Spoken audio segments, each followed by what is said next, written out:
Assalamualaikum warahmatullahi wabarakatuh. Kembali lagi di channel Nasihat Kehidupan Misteri.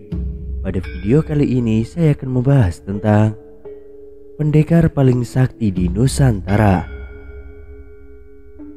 Nusantara menyimpan banyak misteri. Salah satunya kisah tokoh pendekar paling sakti yang menghilang tanpa jejak dan tidak diketahui bagaimana kematiannya. Mereka bukanlah orang biasa, melainkan orang-orang paling berpengaruh di Nusantara. Meskipun tenar pada masanya masing-masing, namun mereka justru memilih menghilang tanpa jejak.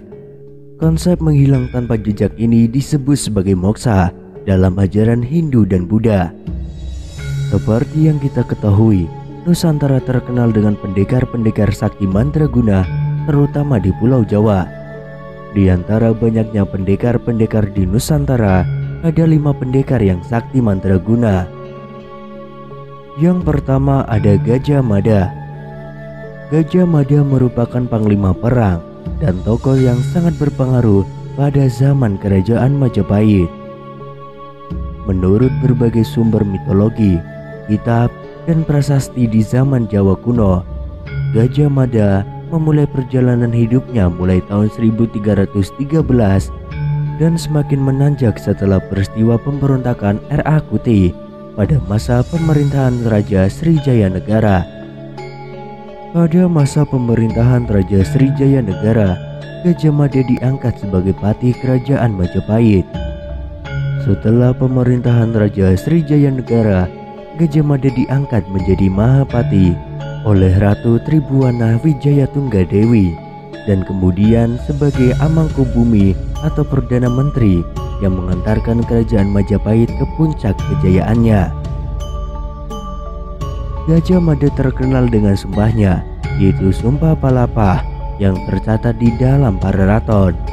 Dia menyatakan bahwa tidak akan memakan palapa sebelum menyatunya Nusantara. Salah satu ilmu kesaktian yang dimiliki oleh Gajah Mada adalah ilmu Saipi Angin atau Aji Muntri. Saipi angin dimiliki oleh Gajah Mada untuk bertapa.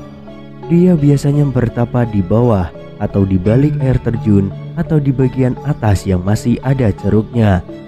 Tidak menentu, tergantung suasana hatinya. Gajah Mada biasa melakukan pertapaan di bawah dan di atas dengan menggunakan ilmu Saipi Angin. Sedangkan ajian Aji Muntri digunakan Gajah Mada untuk menghilang yang menyebabkan dirinya seringkali tidak kelihatan. Gajah Mada juga bisa mendatangkan kabut tebal sehingga orang lain tidak bisa melihat dirinya. Biasanya Gajah Mada menggunakan ilmu tersebut untuk bertapa agar lebih tenang dan tidak terganggu. Yang kedua ada Prabu Siliwangi. Prabu Siliwangi adalah putra Prabu Dewa Niskala, putra Mahaprabu Niskala Wastu Kencana, lahir pada tahun 1401 Masehi di Kawali, Ciamis. Prabu Siliwangi mengawali pemerintahan zaman Pakuan Pajajaran Pasundan yang memerintah kerajaan Sunda Galuh selama 39 tahun, yaitu pada tahun 1482 sampai dengan 1521. Pada masa inilah Pakuan Pajajaran di Bogor mencapai puncak perkembangannya. Dikisahkan Prabu Siliwangi saat sedang bertapa ketika sedang beristirahat di dekat sebuah air terjun bernama Curug Sawer. Prabu Siliwangi didatangi sosok harimau putih jadi-jajian yang menyebabkan terjadinya pertarungan antara Prabu Siliwangi dan harimau putih jadi-jadian itu. Keduanya melakukan pertarungan habis-habisan hingga akhirnya karena kesaktiannya Prabu Siliwangi bisa menaklukkan harimau putih jadi-jadian tersebut. Sebagai imbalan atas kemenangan Prabu Siliwangi dalam pertempuran tersebut, siluman harimau putih memberikan pusaka berupa sebuah kulit harimau sakti. Konon dengan pusaka tersebut, Prabu Siliwangi bisa terbang layaknya burung, dapat menghilang hingga dapat berjalan sekencang angin.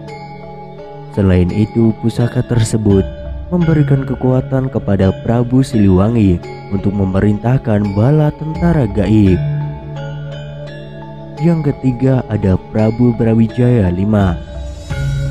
Prabu Brawijaya V merupakan raja terakhir kerajaan Majapahit yang memerintah sampai tahun 1478.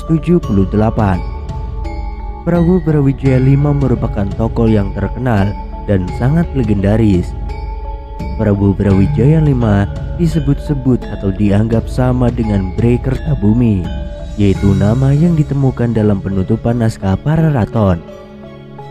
Meskipun demikian, ada pendapat lain yang mengatakan bahwa Prabu Brawijaya V cenderung identik dengan Dyah Ranawijaya, yang merupakan tokoh yang mengaku sebagai penguasa Majapahit, Jenggala, dan Kediri pada tahun 1486 setelah berhasil menaklukkan Tri Kertabumi. Setelah Majapahit kalah berperang dengan kerajaan Kediri dan sebelum istana kerajaan dihancurkan pasukan lawan, pasukan Brawijaya V akhirnya melarikan diri dan memutuskan untuk mengakhiri hidupnya dengan jalan bertapa moksa. Yang keempat, Prabu Jayabaya. Prabu Jayabaya adalah raja Kediri yang memerintah sekitar tahun 1135 sampai 1157. Pemerintahan Raja Jayabaya dianggap sebagai masa kejayaan kerajaan Kediri. Prabu Jayabaya dikenal sakti mandraguna. Salah satu hal yang menjadi kelebihannya adalah bisa meramal. Ramalan Prabu Jayabaya adalah ramalan tentang keadaan Nusantara di suatu masa, yakni ramalan yang akan terjadi di masa depan. Dalam ramalan Jayabaya dikatakan akan datang suatu masa penuh dengan bencana. Gunung-gunung akan meletus, bumi berguncang-guncang, laut dan sungai akan meluap. Ini akan menjadi masa yang penuh dengan penderitaan, masa kesewenang-wenangan dan ketidakpedulian. Masa orang-orang licik berkuasa dan orang-orang baik akan tertindas. Tapi setelah masa yang paling berat itu akan datang zaman baru, yaitu zaman penuh dengan kemegahan dan kemuliaan, zaman keemasan Nusantara.